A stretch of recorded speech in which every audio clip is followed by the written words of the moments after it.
Charles Krauthammer is a writer and columnist, and he joins us now. It does sound like the critique people make of Trump. Look, I know I'm in a minority here among conservatives, but I actually feel sorry for her. I do too. I agree. I have a soft spot. It could be because I was in my youth a liberal. Yes. I retain the marshmallow deep inside my heart that I try not to betray these days. But it's a pathetic performance. Yeah. It's sort of childish. She obviously can't accept responsibility. She's practiced at this, where she says, I love in one of her riffs, she said, was I a perfect candidate? No. Did I make mistakes? Yes. As if these are rhetorical devices.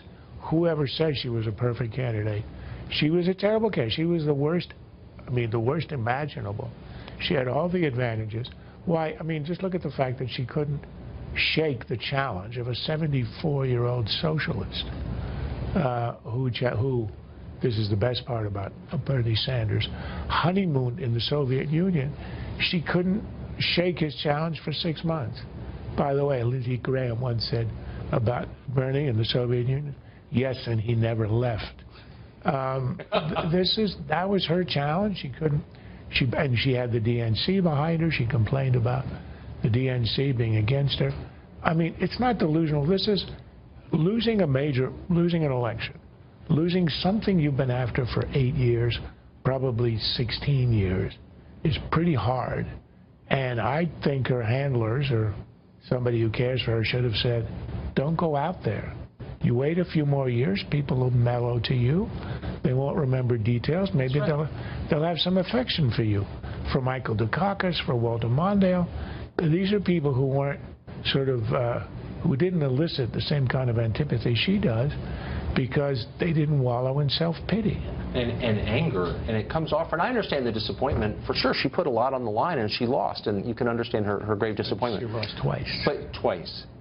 But this is not helpful to the Democratic Party, which needs to think through why they lost, and she's making it pretty hard to do that. The best thing that's happened to the party, and I would say probably one of the best things that Donald Trump ever did, is he put an end to the Clinton dynasty that was not helping the party, that was kind of trapped in the past. After all, why was she running? What did she stand for? The most pathetic part of the leaks were the internal memos where she kept demanding of her staff to come up with a message. What is her message? You're approaching 70 years old. You've been running for a decade, and you don't know why you're running? She never knew why she was running. It was her turn. It was like that famous moment in the late 70s when Teddy Kennedy was running for president, and Roger Mudd asked him, why are you running? And he couldn't answer. The answer was, because I'm supposed to. That was what, I'm supposed to, I'm entitled to, combination. But she didn't care. Sanders had a message. He had a message for America. He had a political theory for all of his weirdness and, the fact that socialism isn't exactly a good fit in America. But there was substance. There was none there. And I think in the end, that's sort of what defeated her. There was no rationale for her run. And the Democratic Party suffered being trapped by the Clinton machine, Clinton dominance.